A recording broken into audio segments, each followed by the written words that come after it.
Distinguished guests, please take your seats. Our program will begin shortly.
Distinguished guests, thank you for attending. Our program will begin momentarily.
Good afternoon.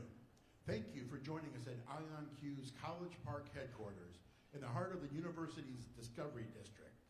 Now please welcome to the stage the Governor for the state of Maryland, Wes Moore.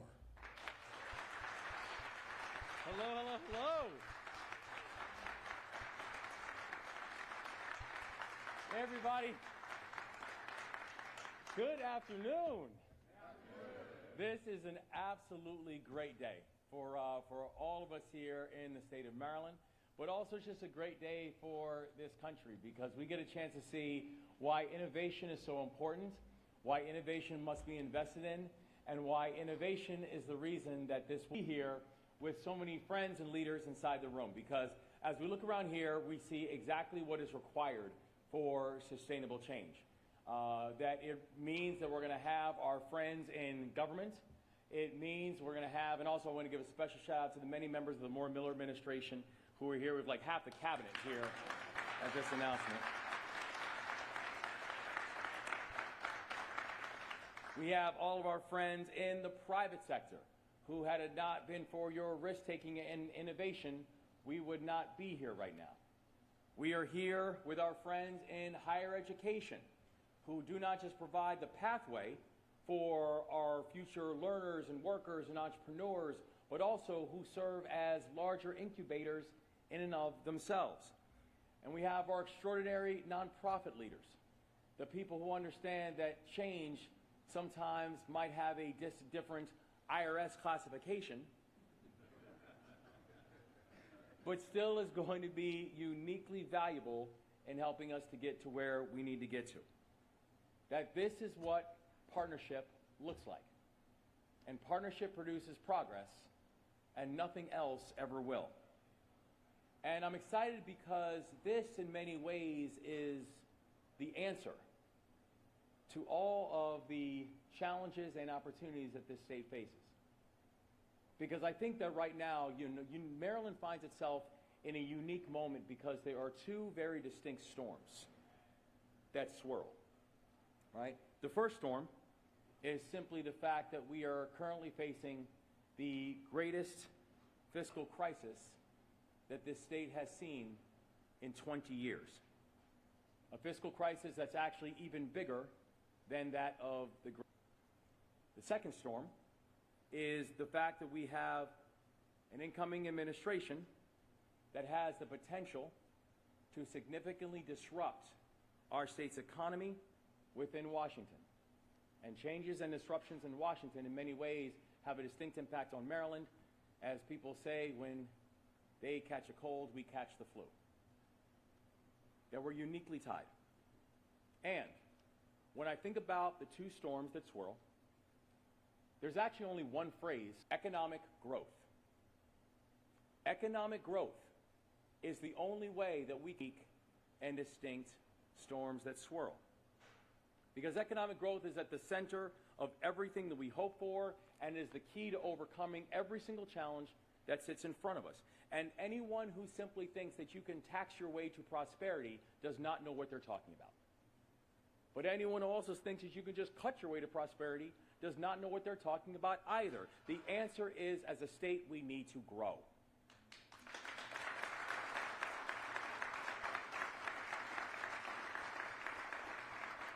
Because our economy has been stagnant for well over a decade.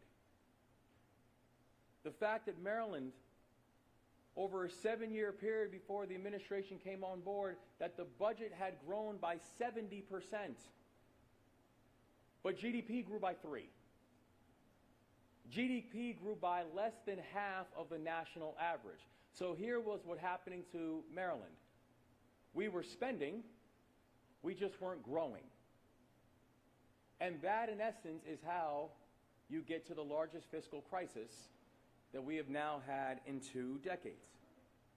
And so we said there are a few unique things that we are going to have to do to be able to address. Days ago, I signed the most expansive executive order, the Government Modernization Initiative, that focuses exclusively on making sure that we can identify places to cut costs, identify places to make our state more efficient, and identify places where we can make Maryland the most efficient state in the entire country.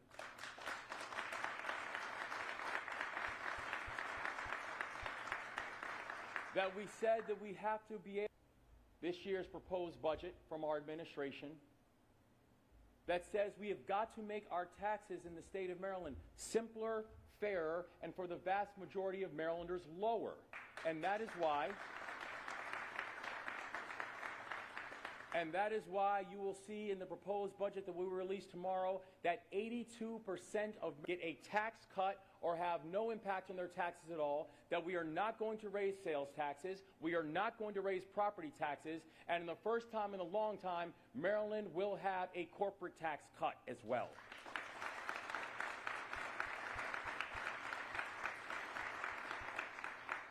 But also, it means we've got to invest. Because if you're not investing, you're simply managing decline. And I refuse to have this time and this moment with the talent that we have on the field for Maryland to be a state that is just simply going to manage decline. So you will see that today I am proud. Maryland, towards the end of last year, I signed an executive order laying out the key priorities for our agenda. First, we need to cut the red tape and make it easier to start and grow a business in the state of Maryland. It should never take a place or a company 3 years to get a permit. Those days are going to be long gone in the state of Maryland.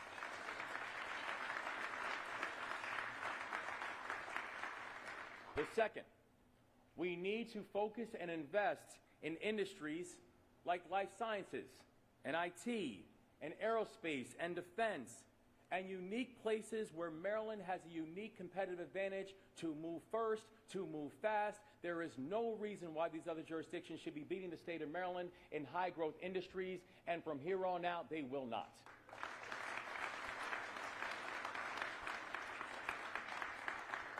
The third, we need to stay better coordinated and aligned with our local jurisdictions. And the steps we are taking today will help all of those actions come to fruition. So tomorrow, when we unveil our plan for a balanced state budget, which you will see, we have a plan to unveil a balanced state budget, we'll see includes 750.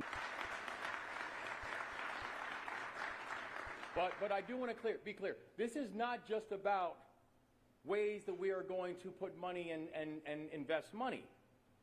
It's about prioritizing the areas of our state that drive the most growth. It's about prioritizing the leverageable assets that need to be supported because not only are they the globe's best, they are tethered to us. So why we would not accelerate their growth doesn't make sense. And to explain our thinking here, in many ways I'm actually reminded of my time in the military. Because in the military you are always taught to backtrack, right? Come up with your objective and then work it backwards. Identify all the individual steps that need to happen in order for your objective, which was set out at the top, to be able to be hit. But frankly, historically, that's not how the state has done its business. And having no idea where the hill is. You can't win that way, guys. That has better assets than us. Name another state that has assets like U.S. Cyber Command. Name another state that has assets like the NSA. Name another state that has assets like NIST. Name another state that has assets like Fort Meade. Name another state that has assets like the U.S. Naval Academy. Name another state that has assets like the University of Maryland College Park.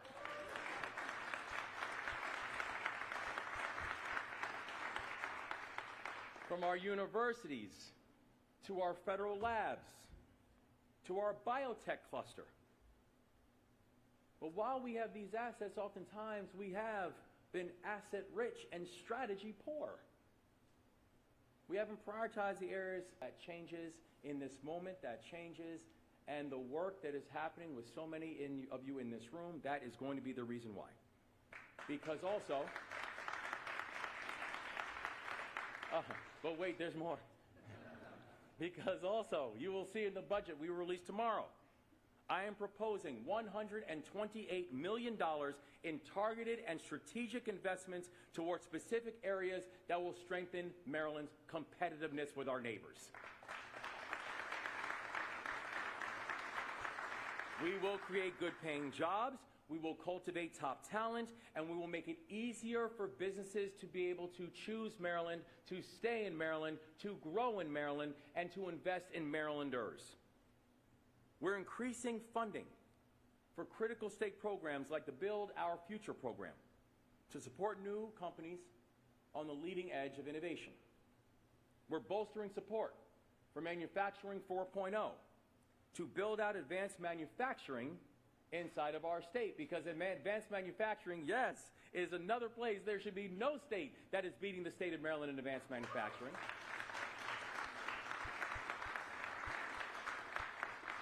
We're also partnering with the private sector in higher education to be able to catalyze investment and grow our workforce and to strengthen core industries. We will propose new investments in BioHub Maryland and BioHub Maryland, that's right, and Cyber Maryland to strengthen the talent pipelines in jobs in cyber and biotech. We will propose new investments in redevelopment in Trade Point Atlantic, one of the greatest commercial assets of our state. We will propose new investments in the downtown Frederick Hotel project. We got some Frederick representation over here. Shout out Western Maryland. To build out a community that is the center of Maryland's economic growth.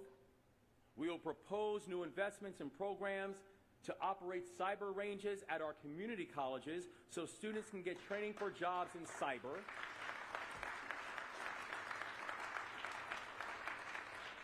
We are investing in a new academic facility at Johns Hopkins University to bolster the university's current efforts on data science and artificial intelligence.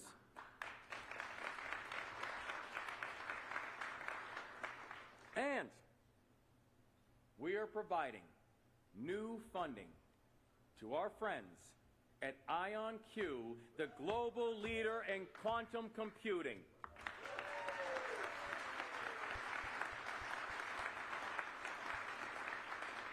So I got to tell y'all, I had the joy of joining, actually I was joining my friend Ken Ullman and also Dr. Pines earlier. This was a little over, I guess it's about 2 years ago when I was a candidate, when I first got a chance to tour the facility. And I walk in and this place is like brand new.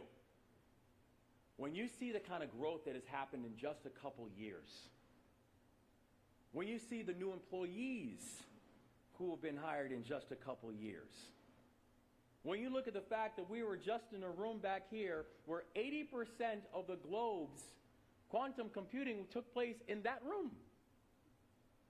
This is exciting, guys. This is innovation. This is entrepreneurship. This is risk-taking. This is winning. And this is Maryland. Exactly the way it's...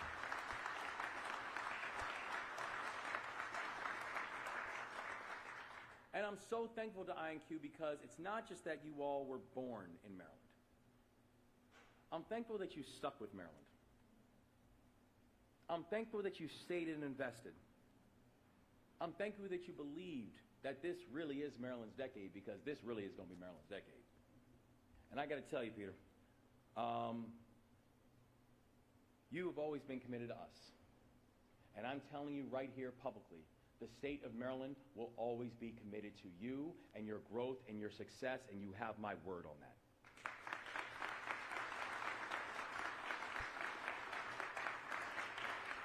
Because what we're seeing at IonQ, this is a rare success story. But here is the hard truth that today helps to understand, that IonQ should not be the exception, it should be the rule. That I'm so proud of the success that you all have had. I just don't want you to feel lonely. Maryland is uniquely positioned to lead in these high-tech industries. From quantum computing to biocomputing to cybersecurity. And through these investments that you will see in the budget that we are laying out tomorrow, Maryland will lead in these industries. The strategic investments in our budget will drive $515 million in economic activity in Maryland. And taken together, these jobs amount to a combined $210 million and $15 million in economic activity in Maryland, and support and create new opportunities for people in our state who are not just from Maryland, but who are going to stay. And you'll see in the coming days that I'm going to roll out 4 bills as part of our legislative agenda. The first, the Decade Act. The second is called the Procurement Reform Act. And by the way, that piece of legislation will make the procurement process more fair, more transparent, and accountable. It expands opportunities for small, minority, and women and veteran-owned businesses to compete for needs to be with Marylanders and Maryland businesses.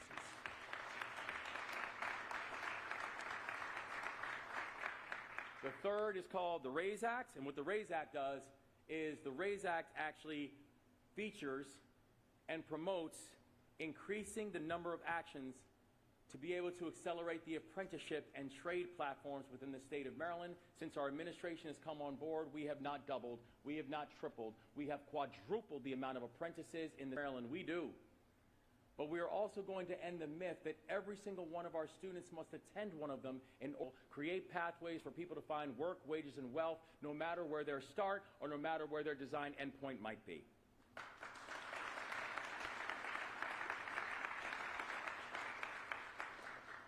And the fourth bill, the Housing for Jobs Act. This legislation seeks to address the top line item that is putting pressure on Maryland families and Maryland budgets: housing costs. No matter where I go in the state, no matter who I'm talking to, housing costs is one of the first things that they will talk about. Opportunity here in the state of Maryland, but you know what I cannot find? Affordable housing. Talking to people who are moving from one jurisdiction to another jurisdiction, they say, one of the challenges I have in moving is I cannot find something at the value that my paycheck correlates to. That we've got to be able to increase inventory. That we've got to make it easier for our public servants like our teachers and our police officers and our firefighters to know that they should have support and help when it comes to doing things like the basics, like being able to put a down payment on a home that they're looking to buy in a neighborhood that they are working in.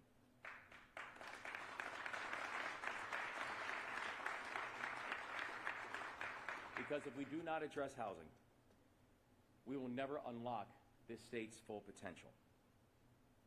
You'll receive more details about each of these 4 bills in the coming days, along with the rest of our legislative agenda.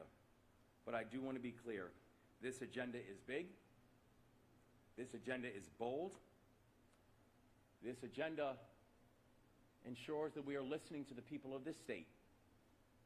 This agenda is Maryland. And you will see that in this agenda, the last item that I'm going to highlight is that part of our agenda and part of our budget proposes $27.5 million for a new Capital of Quantum initiative here in the state of Maryland.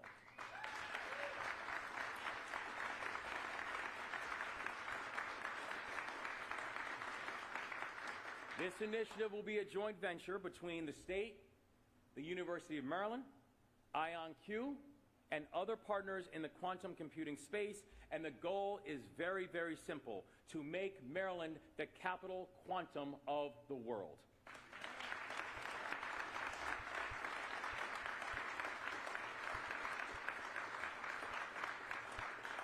Over the next 5 years, we will work together to unlock over $1 billion of public, we like big numbers, of public and private investment in Maryland's quantum sector.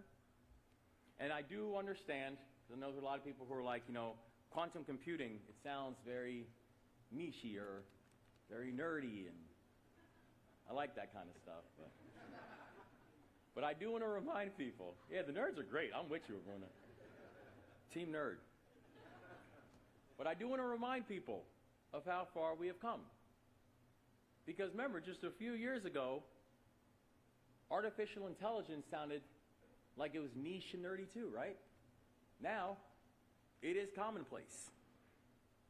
Quantum is going to drive advancement across sectors faster than we think. From pharmaceutical research to cybersecurity. And Maryland is uniquely positioned to make a big bet on this critical industry that will define our shared future. We are not going to catch our competitors in the future by using tools of the past. We are not going to win the future unless we change our strategy.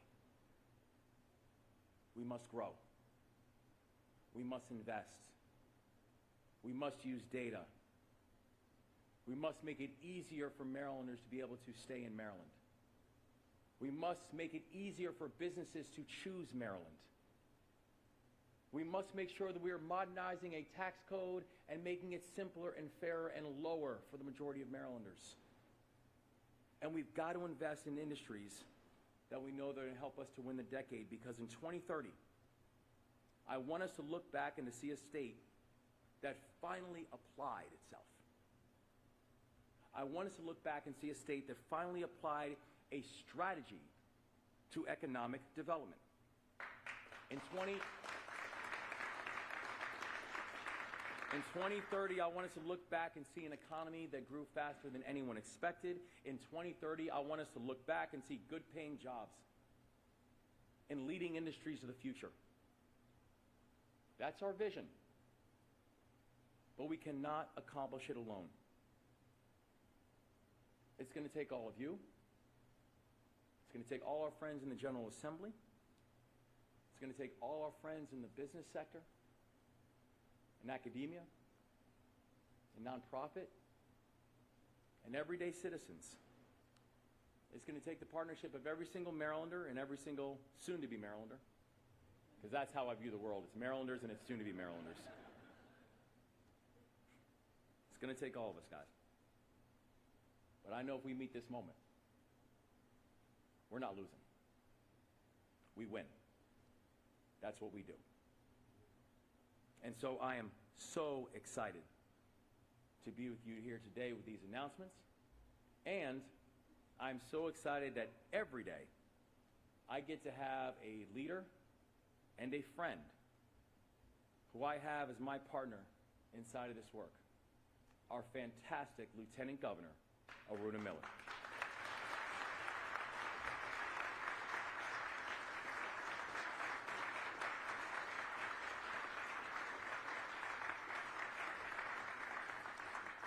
Well, good afternoon, everyone. It's great to be in gorgeous Prince George's, right? So I got to tell you, it's always difficult to follow the governor after he speaks, okay? Let me tell you, 80% of the room left with the governor so they could do selfies with him. So, Governor, please stay seated. Do not leave, okay? I will appreciate that. So, how many of you here are sci-fi movie fans? Yeah. I am a big sci-fi movie fan, and my favorite movie is The Matrix. You know, the idea of bending reality, of unlocking infinite possibilities, it's mind-blowing. But here's the thing. Right here in Maryland, we're doing something that feels just like mind-bending as stepping into the Matrix. Quantum computing doesn't just bend reality. It redefines it, solving problems in ways we never, ever thought possible. Whether it is in privacy, climate change, finance, healthcare, artificial intelligence, or technology. And so today, it's inspiring to be here with so many of you that are visionary leaders, innovators, and public servants. Your unwavering belief in Maryland's potential. It's been the greatest privilege of my life to be beside you and to serve alongside of you for the people we love, Marylanders.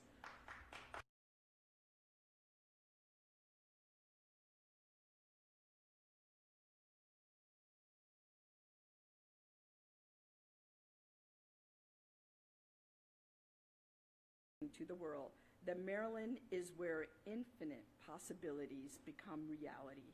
The impact of your work is nothing short of extraordinary. As Peter Chapman has said, quote, "We're talking about solving problems in 1 second that it would take 300 trillion years on the world's largest supercomputer." That's not just innovation, it's a revolution. And I am so proud to be able to be here with all of you to support all the innovation that you are doing. And to the University President, Darrell Pines, thank you for your tireless efforts to prepare the next generation of leaders and innovators. President Pines, as you know, I'm a proud mom of 2 Terps. And because of the fantastic education that they received right here at UMD, they turned out to be some of my favorite kind of people. And they are contributing to the world in positive ways each and every single day. So thank you for that, President Pines. As you heard from the governor earlier, today's announcement is significant. Governor Moore and I believe that quantum is as one of the best opportunities we have as a state to grow. By leading in quantum computing, Maryland is establishing itself as a capital of innovation, built on deliberate investments in people, ideas, and institutions that are shaping the future. Economic agenda for the state of Maryland and all the initiatives, it's clear that every one of these investments go beyond just technology. They create opportunities, equip workers, support entrepreneurs, and ensure progress reaches every corner of our state. Together, we're building an economy as bold and as visionary as the people who drive it. And just like in the Matrix, we're not confined by the boundaries of what we know. We're breaking through them. Maryland's isn't just preparing for the future, we're creating it, we're defining it, and we're leading it. And the architects of this epic story are each and every single one of you. So thank you. Am I supposed to introduce someone?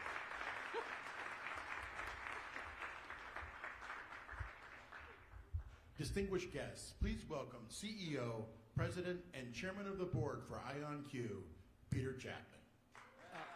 Thank you. Thank you. First, I'm going to start, thank you, Governor, Lieutenant Governor, President Pines, and all of you for coming today. It's amazing, I've been at IonQ coming up on 6 years. And when I first started here, I think we were raising money at that time at about a $20 million valuation. And so in those 5 or 6 years, we've gone from 30 people and a $20 million valuation to today, $1 billion valuation and 450 people.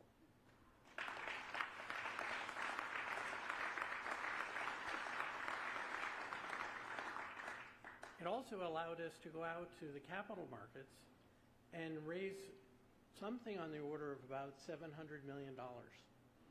So this kind of partnership between private and public allowed us to be able to come and make a much larger investment than even the government it could do itself. And if you look at how is that partnership between public and private. And that's how we compete. But it does require both. It's a public and private partnership that turns out and allowing our innovation to compete on a world stage. That's the thing as Americans we have that no one else does. And so in Maryland, just in the 5 or 6 years, which is a blink, even just walking down the street down here as to what's going on, if you just walk in the neighborhood, and see what's going on in College Park, it's nothing but short of a miracle.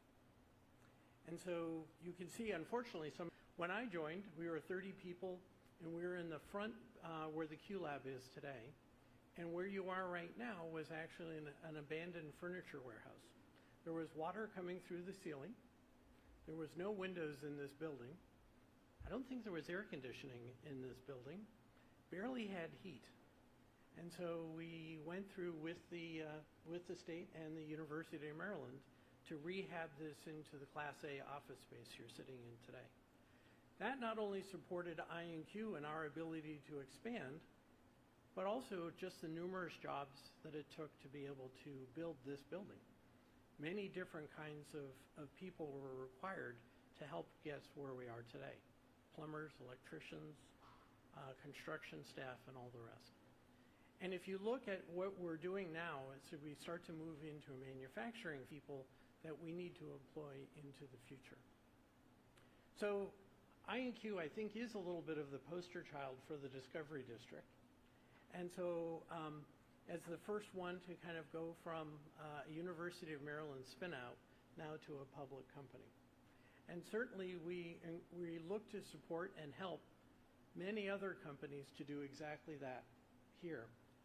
And I'll just point out a little bit in the time that we are in right now. In some sense, it's like the 1970s for the computer industry.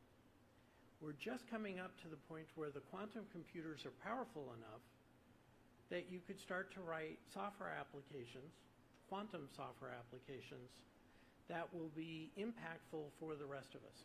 In the PC industry, it was the word processor and the spreadsheet were the two killer applications that suddenly everyone said, I need to have one of those. Those opportunities are still ahead for us in quantum computing. Here in Maryland, those companies, not IonQ, but new startups will appear that will be just as large as those companies that back in the 1970s. And you can point to their roots. And it started with these initiatives that we started today. So we are, for quantum computing, just at the birth. The technology that we're talking about here is actually unimaginable computing power. It's hard to explain to kind of the layman as to what the possibilities are. As you mentioned, just a single one of our processors is that it would take 300 trillion years in the future to be able to do what a single processor can do. And that's just the beginning. So AI, we're also expanding into quantum networking to build the quantum internet of the future. So the opportunities seem almost unlimited. And so we look forward to building that future with the university and with the state. Today, it really is our honor. We would not be here today. I would not be standing in front of you if it hadn't been for Darryl Pines.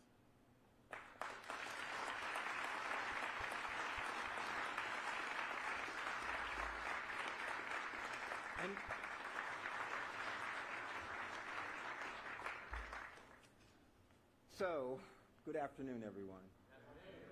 So I'm like Lieutenant Governor Miller. I'm a nerd. And I'm so much of a nerd that I wore my nerd socks, and I just need to show you those. They're all mathematical equations because it took a lot of math and physics to get to where we are today, right? So let's say, how about a round of applause for the mathematicians and the physicists?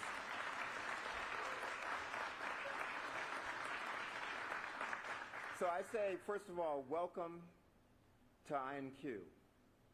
Second, welcome to the University of Maryland. Welcome to Prince George's County. And welcome to the capital of quantum.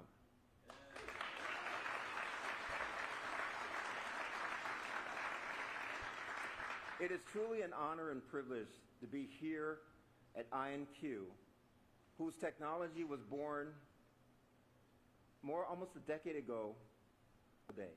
And we couldn't have two better champions of higher education and economic growth in the state of Maryland than Governor Wes Moore and Lieutenant Governor Miller.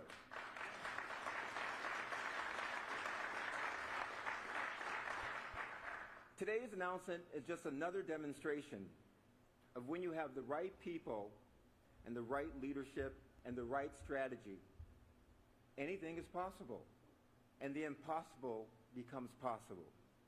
And as Governor Moore always says, this is Maryland's decade. This is Maryland's moment, and that is why we are all here today.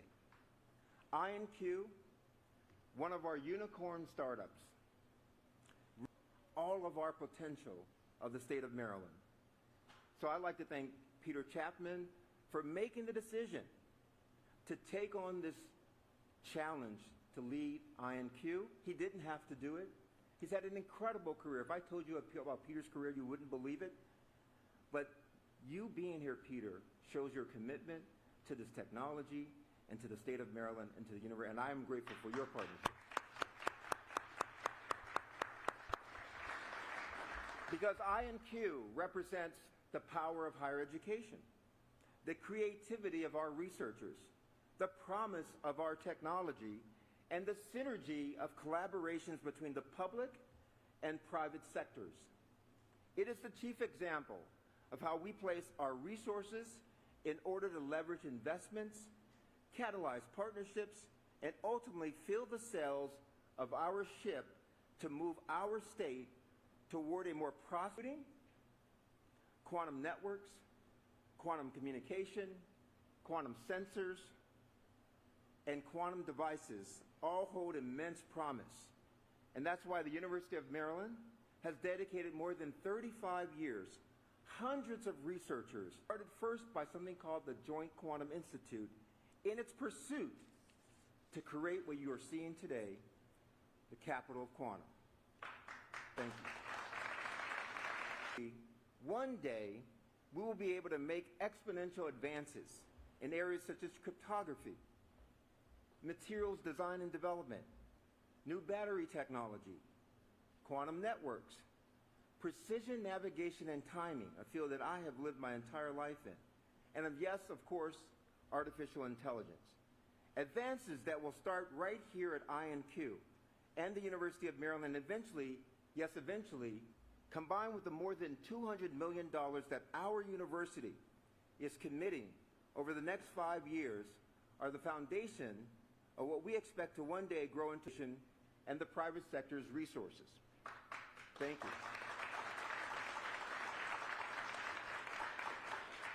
This will allow us to recruit more incredible and creative quantum scientists and engineers and the skilled experts needed to support the national security and intelligence complex, leveraging quantum projects conducted by our very own Applied Research Laboratory for Intelligence and Security, commonly known as ARLIS. It will allow us to expand access to the National Quantum Laboratory right here at IonQ, a unique partnership between IonQ that provides students, researchers, and entrepreneurs from around the world with hands-on access to quantum computers in the cloud. I would also like to take this unique opportunity to recognize the director of the Q Lab, who is with us today and we just hired. His name is Dr. Norbert Linke. If you could stand, Dr. Linke, please give him a round of applause.